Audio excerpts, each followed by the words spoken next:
사랑과 자비가 풍성하신 하나님 아버지, 오늘도 하나님의 크신 은혜 가운데 저희들 이 귀한 예배당으로 불러주심을 참으로 감사드립니다. 하나님, 이렇게 예배할 수 있다는 것이 얼마나 큰 은혜이고 축복인지 하나님 참으로 감사와 찬송을 드리지 않을 수가 없습니다.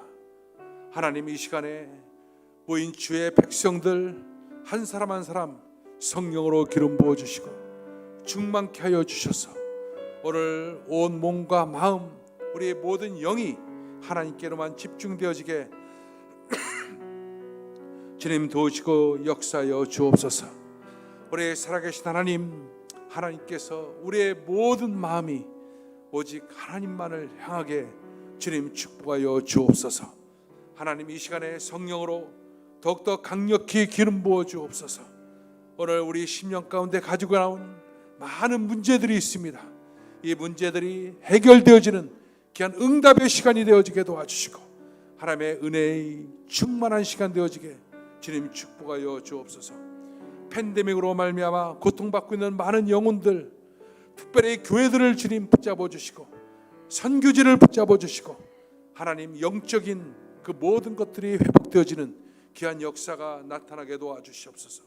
정치, 경제, 사회문화 모든 부분에 있어서 온 세계 열방이 정상적인 시스템으로 돌아올 수 있도록 주님이 역사하시고 도와주옵소서. 오늘도 주의 은혜 가운데 오늘 이 시간에 말씀이 선포될 때 하나님의 성령으로 조명하시고 크신 영광으로 함께하여 주옵소서. 예수님의 이름으로 기도합나이다. 아멘. 자, 우리 한번 옆에 사람과 인사하십시다. 당신의 얼굴을 보니 천사의 얼굴을 보는 것 같습니다.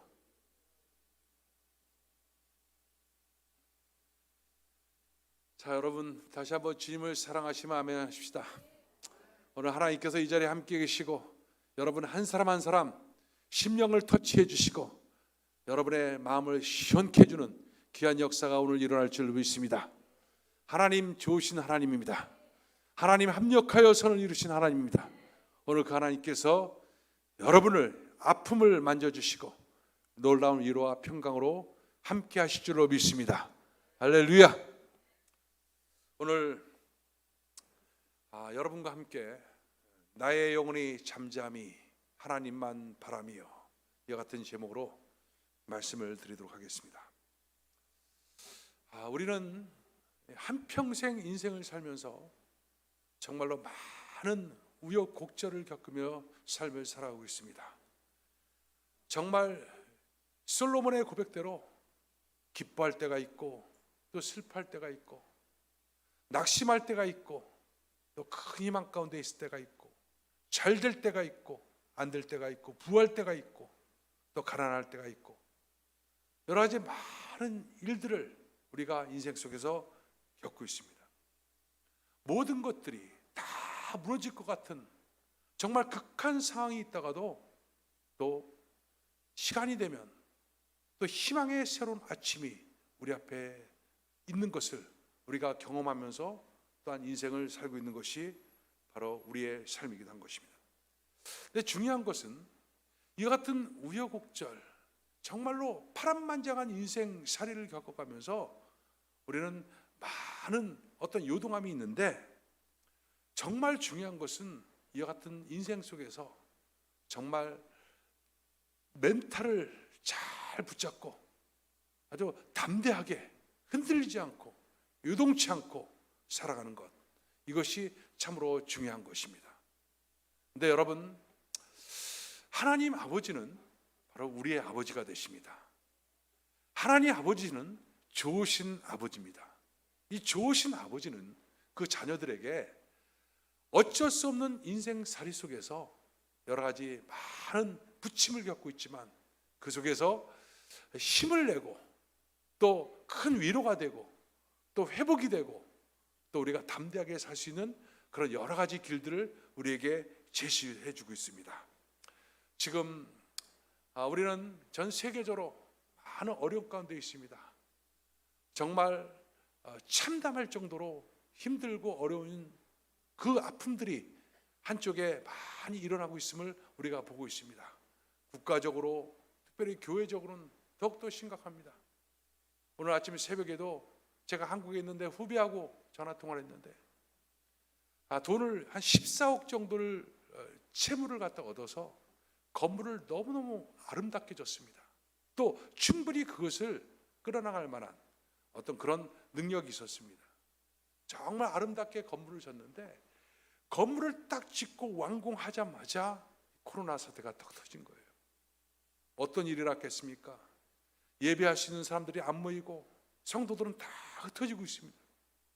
흩어지면서 헌금이 줄고 또 모임이 다 폐해지고, 그래서 한 달에 한 500만 원 이상씩 되는 이 돈을 매달 내야 되는데 그것을 낼 수가 없는 상황이 돼서 이제 경매가 예견돼 있는 그 같은 힘든 상황, 이런 상황들을 들으면서 정말 우리가 한치 앞을 알 수 없는 것이 인생이고 설령 주의를 하면서도 이런 일들이 끊임없이 일어나고 있는 것. 그러나 여러분, 우리가 알아야 됩니다. 이 모든 역사의 주관자는 하나님이십니다. 하나님이 우리의 모든 인간의 생사복을 다 붙잡고 계시고 우리의 사실 모든 행사는 하나님의 장중에 딱 있습니다. 하나님의 손바닥 안에 있다는 것이죠.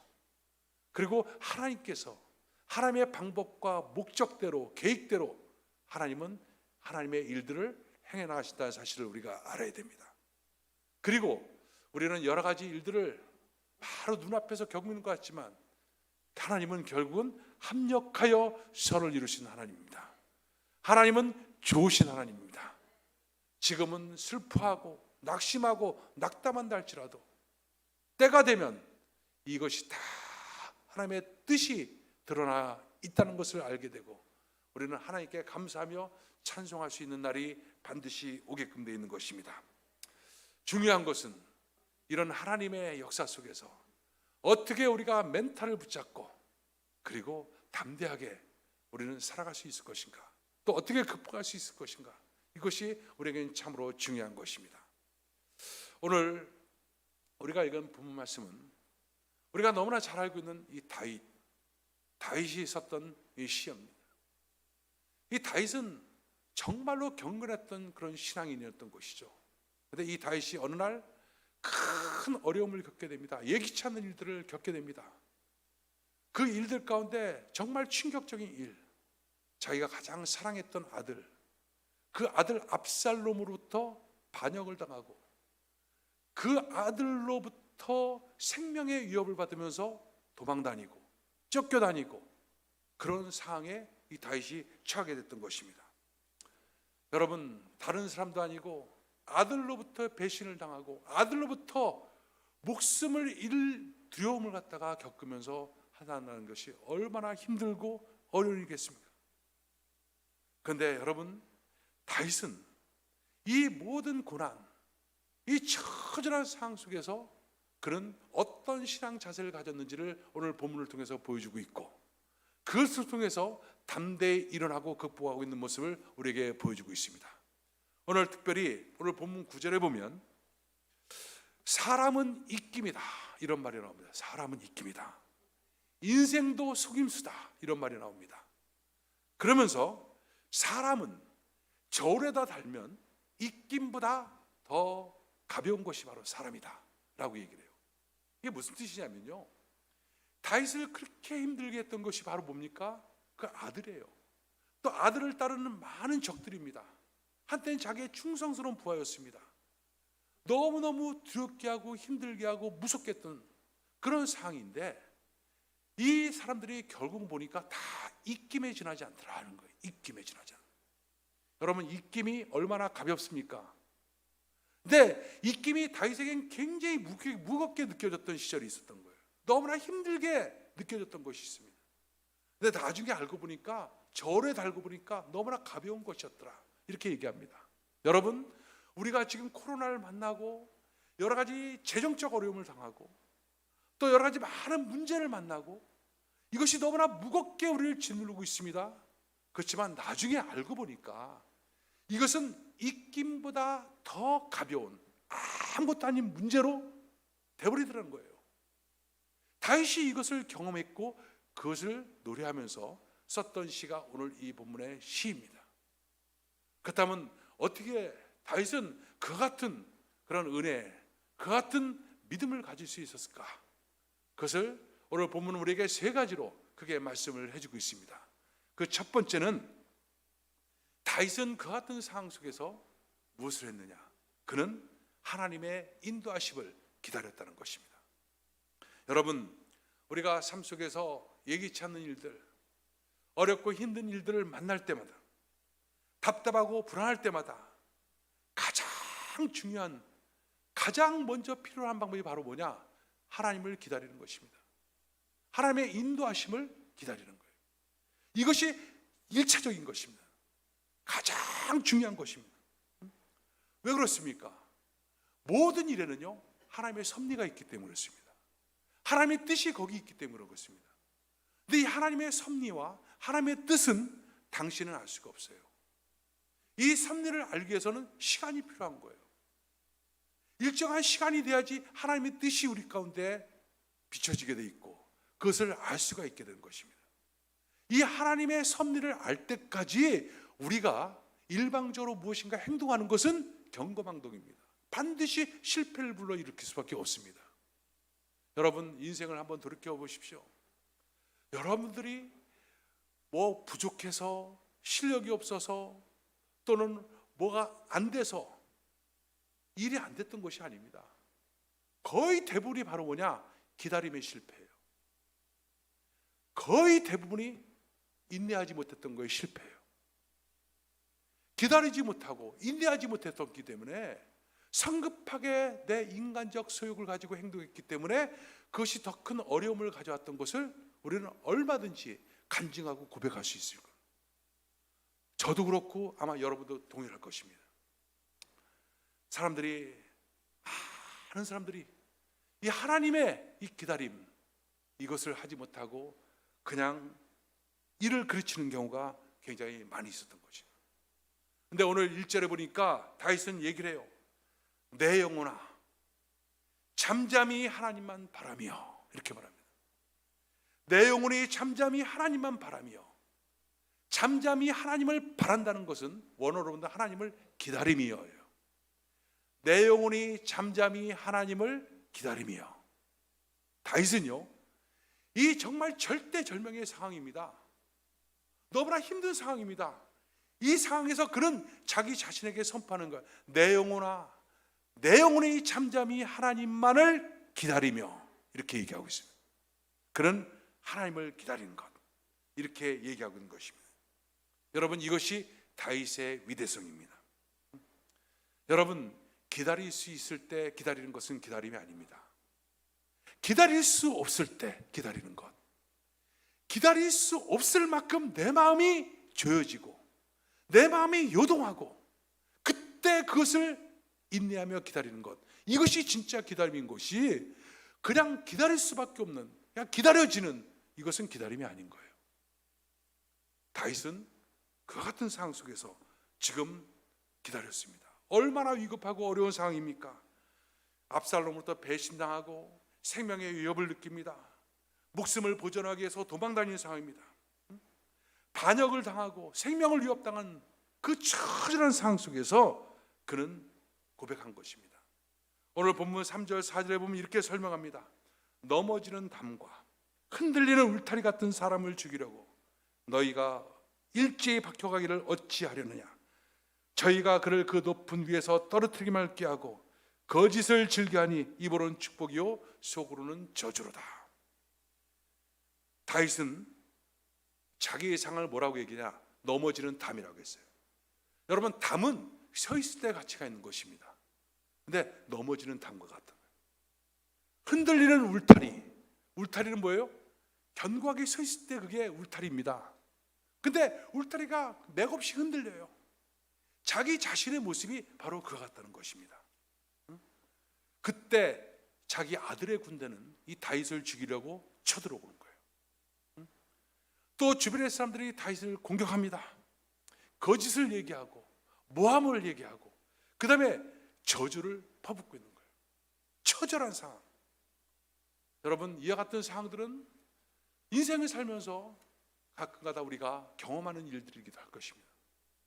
어떤 정말 안절부절할 수밖에 없는 그 같은 상황들, 요동할 수밖에 없는 그런 같은 상황들, 기다릴 수가 없는 그런 같은 상황들, 이런 상황들이 우리 속에 찾아옵니다. 그런데 여러분, 어떤 사회학자가 이런 얘기를 해요. 사람과 동물의 차이가 있다. 위기가 오면 동물은 기다린다는 거예요. 이 상태가 뭔가, 왜 이런 일들이 있는가? 그래서 동물들은 딱 가만히 앉아서 기다려요. 근데 사람들은 정반대라는 거예요. 안절부절하면서 뭔가 막 해보려고 한다는 거예요. 이게 사람과 동물의 차이라는 거예요. 조급함, 이것이 사람에게 있는 것입니다.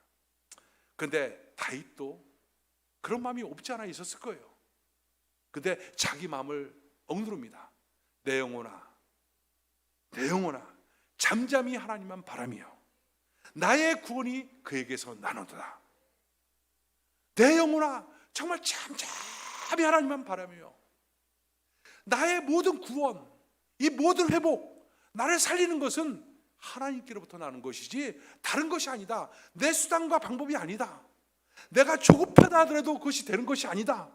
그런 것을 알고 선포하며 고백을 하는 것입니다. 여러분, 우리가 인생을 살면서 왜 기다리지 못합니까? 사실은 이것은 믿음의 문제예요.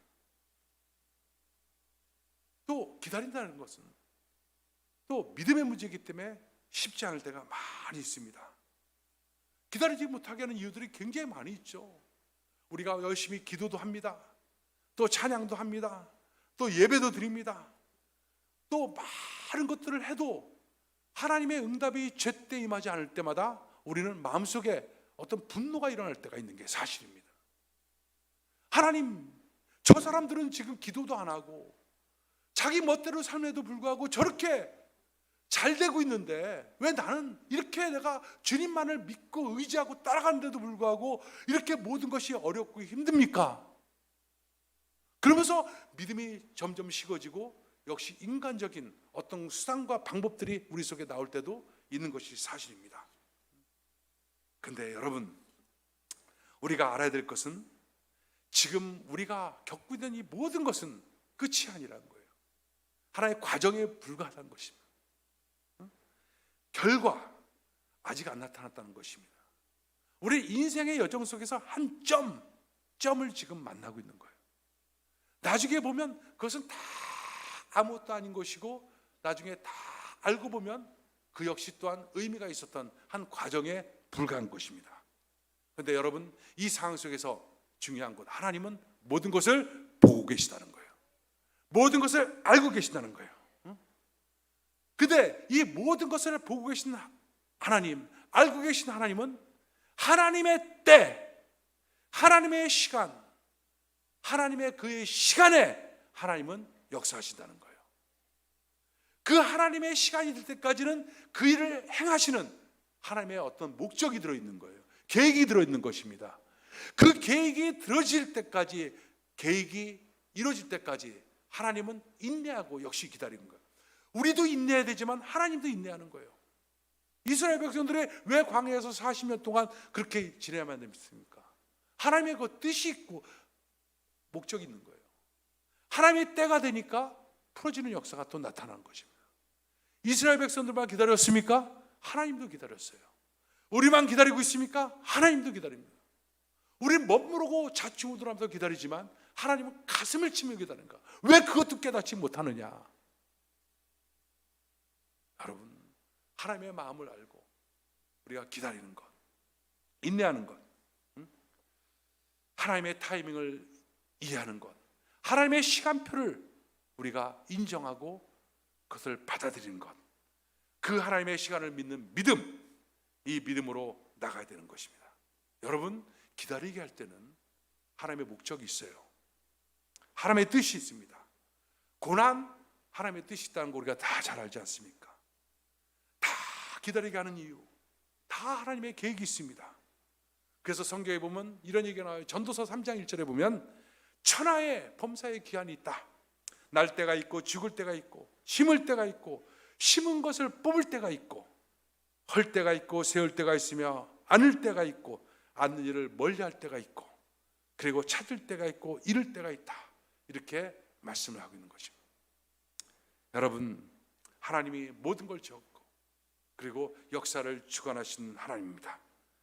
하나님이, 그 주관하신 하나님이 우리의 신음소리, 우리의 눈물, 이것을 다 보고 계시고 기억하고 계신다는 것, 이걸 꼭 기억하시면서 여러분 인내하며 기다리는 여러분 되시길 주의 이름으로 축원합니다. 두 번째로는 하나님 한 분만을 의지해야 됩니다. 한 분만. 오늘 본문에 보면요, 내 영혼아 잠잠히 하나님만 바라라 이렇게 얘기해요. 하나님을 바라라가 아니고 하나님만, only, God only, 오직 하나님만을, God alone, 오직 한 분만을 얘기하고 있어요. 뭐 하나님 바라는데 뭐 당연히 한 분만을 갖다 바라는 거 아니겠습니까? 이렇게 대답할지 모르겠지만요, 여러분 그게 아닙니다. 많은 경우가 우리가 하나님을 바란다고 하지만 하나님만을 바라는 것이 아니라 하나님을 바라요.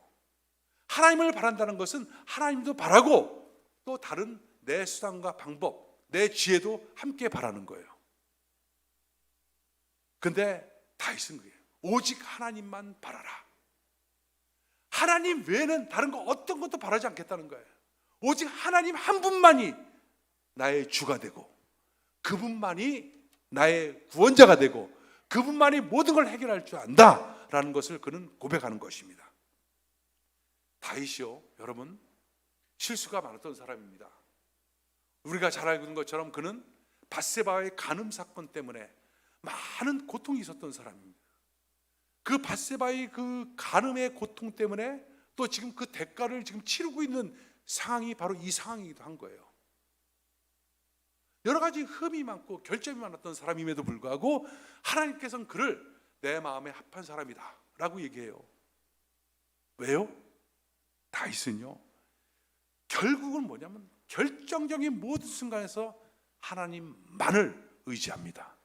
하나님만을 붙잡습니다.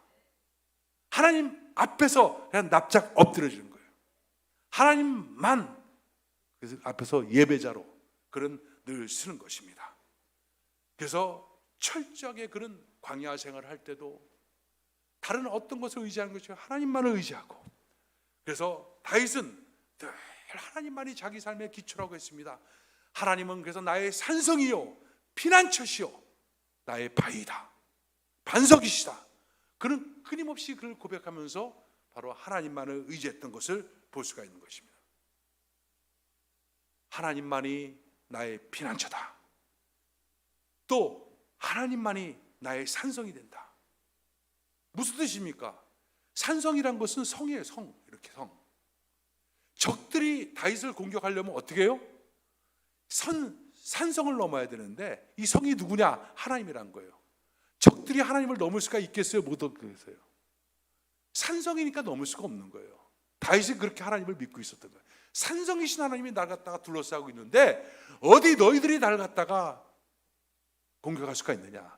나를 어떻게 무너뜨릴 수 있느냐? 너희들 나 무너뜨리려면 산성이신 하나님을 무너뜨려 봐, 이겁니다. 그래서 그는 하나님만의 피난처시요 산석이요 반석이요 이렇게 고백하면서 그는 믿음으로 담대히 나갔던 것입니다. 동시대에 살았던 사울 보십시오. 사울과 다윗의 결정적인 차이는 바로 뭡니까? 다윗은 하나님만을 의지했지만 사울은 그렇지 않았다는 거예요. 하나님 외에 다른 것을 의지하고 있었던 사울, 결국 그는 하나님 앞에 결국 버려지는 그런 결과를 가져오게 됩니다. 여러분, 우리들도 이런 유혹들을 종종 받을 수가 있습니다. 우리가 하나님을 의지한다고 하면서 하나님께 기도도 하고 하나님께 나가고 하면서도 계속해서 머릿속에서 뭘 생각하냐면 또 다른 방법, 하나님이 아닌 더 쉽고 더 편한 더 간단한 방법들, 더 쉽게 이룰 수 있는 여러 가지 어떤 생각들이 우리 속에 끊임없이 찾아오는 것을 볼 수가 있고, 결국 우리 몸과 마음이 바로 그것을 따라서 행동하는 경우가 굉장히 많이 있는 것입니다. 이것이 바로 우리들의 모습인 거예요. 근데 우리가 때때로 그래요. 하나님의 방법은요, 시간이 많이 걸리는 것 같아요. 오래 걸리는 것 같아요. 하나님만을 의지하다가도 왜 자꾸 다른 것을 의지하느냐? 하나님의 방법이 너무나 오래 걸리는 것 같아요. 바로 응답이 안 돼요. 근데 사람의 방법은 바로 해결점이 나타나는 것 같아요. 그러니까 그것을 자꾸 취하게 되는데, 여러분 알아야 됩니다. 우리가 하나님께서 우리에게 그 시간을 갖다가 길게 끌게 하는 이유가 있는 거예요. 하나님의 뜻이 있는데, 결국은 그것은 제 인생을 봐도 그렇고 그 성경적 이론을 봐도 그렇고, 거기에는 한 가지 중요한 하나님의 목적인데, 바로 그것은 뭐냐? 하나님만을 끊임없이 바라보게 하기 위한 하나님의 계획이 거기 있는 거예요. 하나님만을 계속해서 바라보는 것, 그것을 갖다가 가르쳐주기 위해서 하나님은 때때로 우리에게 지체되는 어떤 그런 일들을 우리에게 행하고 있는 것입니다. 그 다윗이 그걸 알아요. 그래서 처음엔 다윗도요, 안절부절했습니다. 1절부터 4절까지 보면요, 그 문제 때문에 안절부절해요. 근데요, 5절부터 7절까지 그냥 담대히 그가 하나님께 나갑니다. 내 영혼아 잠잠히 하나님만 바라라. 하나님 나의 산성이다 라고 고백해 나가다 보니까 이제 어떤 고백이냐? 내가 요동치 아니하리로다 라고 그런 고백의 단계까지 가게 됩니다. 처음에는 모든 초점이 자기에게 맞춰졌어요. 자기가 흔들리는 울타리 같아, 넘어진 담 같아, 모든 것이 자기에게 초점이 맞춰져 있다가 바로 그것을 갖다 하나님께로 초점을 맞추니까, 방향을 바꾸니까 거기에 어떤 담대한 역사가 그에게 나타났다는 것입니다. 이겁니다, 여러분. 하나님만 바라는 것. 내 염려를 다 주께 맡겨라. 이는 저가 너를 권고하심이라. 하나님만을 바라는 것. 그런 귀한 역사가 있기를 주의 이름으로 축원합니다. 마지막으로는 우리는 기도를 통해서 새 힘을 공급받아야 됩니다. 여러분, 오늘 본문 말씀은 세 단락으로 나눠져 있어요. 뭐냐면 처음에 힘들고 어려운 상황입니다. 근데 그 상황 속에서 하나님을 바랍니다. 그랬더니 하나님이 평강을 주시는 거예요. 그래서 8절부터 12절까지는 더 이상 이제 두려워하지 않습니다. 오늘 그는 담대하게 그는 선포하고 있습니다. 처음에 다윗을 힘들게 했던 그 모든 환경과 모든 사람들이 굉장히 두려웠어요. 무서웠어요. 근데 기도하니까 어떤 일을 합니까? 그들이 그렇게 무섭고 힘들었던 사람들인데 너무나 가벼운 사람들이 되어 있는 거예요. 문제가 그렇게 컸었는데 하나도 큰 문제가 아닌 거예요. 깃털처럼 가볍고, 그리고 저울로 달아보니까 사람의 입김보다 더 가벼운 아무런 문제가 아닌 거예요. 기도하기 전에는 모든 게 무겁습니다. 기도하니까 입김처럼 가벼웠다, 그런 고백하는 것입니다. 여러분, 어떤 문제가 여러분을 누르고 있습니까? 이 문제를 갖다 묵상하고 묵상하면 더 무거워져요. 빠져나올 길이 없습니다. 그런데요, 여러분, 이 문제에서 시선을 갖다가 돌려서 하나님만 바라고 하나님께 기도함으로 나가면요, 하나님께서 그 짐을 다 가져가 버려요. 그때 나타나는 현상이 뭐냐면 문제가 가볍게 느껴지는 거예요. 아무것도 아니에요. 이미 하나님께서 다 짊어졌기 때문에 그렇습니다. 그리고 하나님이 이제 짊어졌기 때문에 그 문제에 대한 해결, 이것을 하나님께서 행해 나가기 시작하는 거예요. 근데 여러분, 기도 외에는 다른 방법이 없어요. 불안하고 어렵고 두렵고 떨리고 무섭고 자신 없고, 이것은 전부 다 하나님의 자녀들이 가져야 될 마음이 아닌 거예요. 왜? 하나님이 아버지인데, 재벌 아버지를 두고 있는 아들도 그렇지 않는데 그래야 될 이유가 뭐가 있습니까? 마귀가 마음을 갖다 그렇게 주관하고 역사하는 거예요. 그런데 하나님과의 기도, 이 교통하는 것이 다시 회복이만 되면 그 기도의 끈을 통해서, 그 줄을 통해서, 그 생명선을 통해서 하나님의 것을 우리 가운데 부어주세요. 하나님의 생각, 하나님의 마음, 하나님의 계획, 하나님의 응답. 그러면 그때부터는 우리는 담대해지는 거예요. 문제가 다 사라지고. 그런데 여러분, 중요한 게 있습니다. 다윗이 지금 이 고백을 하면서도 다윗에게 문제가 아직 해결된 게 아니에요. 여전히 압살롬이 공격을 하고 있습니다. 여전히 광야에서 그는 방황하고 있습니다. 여전히 쫓겨당하고 있습니다. 그렇지만 그 마음은 이미 모든 두려움과 무서움으로부터 극복했어요. 담대합니다. 하나님을 찬양합니다. 사람을 무수하지 않습니다. 그 모든 문제가 입김보다 가볍다라고 고백하고 있습니다. 이미 다 해결이 된 거예요. 어려운 환경들은 여전히 그에게 남아있지만 이제 이것은 시간 문제예요. 조금만 있으면 다 환경적으로도 역사가 되는 겁니다. 이미 그 마음속에서는 천국을 누리고 있고 자유를 누리고 있는 거예요. 무엇이 그랬다고요? 기도함으로. 기도하니까 그 같은 영서가 나타난 것입니다. 기도하니까 자기에게 주어졌던 모든 상들이 아무것도 아니다. 그 사실을 그가 알게 된 것입니다. 전에는 자기가 자기의 힘, 자기의 능력과 자기 아들 압살롬 비교가 됐습니다. 압살롬은 너무나 강한 거예요. 자기 너무나 무력한 거예요. 절망됐습니다. 근데 기도하니까 문제보다 크신 하나님을 보게 된 거예요. 문제보다 크신 하나님. 그래서 모든 것이 다 하나님의 손에 달려있구나. 압살롬의 문제, 나의 문제 다 하나님 손에 달려있고 하나님이 다 해결하실 문제구나. 그것을 그는 알게 된 거예요. 그래서 그는 자유케 됩니다. 그래서 11절에 보니까 하나님이 한두 번 하신 말씀을 내가 들었나니 권능은 하나님께 속하였다 하셨도다. 우리의 모든 상황이 안 좋아도 결국은 모든 일의 결과는 다 여러분 하나님께 달려 있습니다. 권능은 하나님께 속해 있습니다. 그래서 기도해야지만 이것이 되는 거예요. 기도해야지만. 기도하면 아무것도 아닌 것으로 다 느껴지는 거예요. 중국의 아주 유명한 신학자이고 목회자였던 워치만 리, 그분의 책들은 정말 주옥 같은 책들이 많이 있습니다. 그 책들의 대부분의 책들을 제가 한 번, 두 번, 어떤 건 세 번씩 읽어보게 됐는데 그분의 그 설교 속에 나오는 아주 은혜로운 간증이 하나가 있어요. 그는 어릴 때부터 너무너무 약한 사람, 몸이 너무너무 약하고 아팠어요. 늘 허약해갖고 사람들이 생각할 때 그는 얼마 살지 못할 것이라고 늘 생각했습니다. 그래서 하나님께 늘 기도하기를, 하나님 나 병 좀 치료해달라고, 나 병 좀 치료해달라고, 건강케 해달라고 늘 기도를 했어요. 그런데 그러다가 어느 날 갑자기 꿈을 꾸게 됐는데, 꿈을 꾸는데 한 뗏목을 타고 그 양자강 쫙 내려가는 거예요. 내려가는데 갑자기 눈앞에 큰 바위가 나타나는 거예요.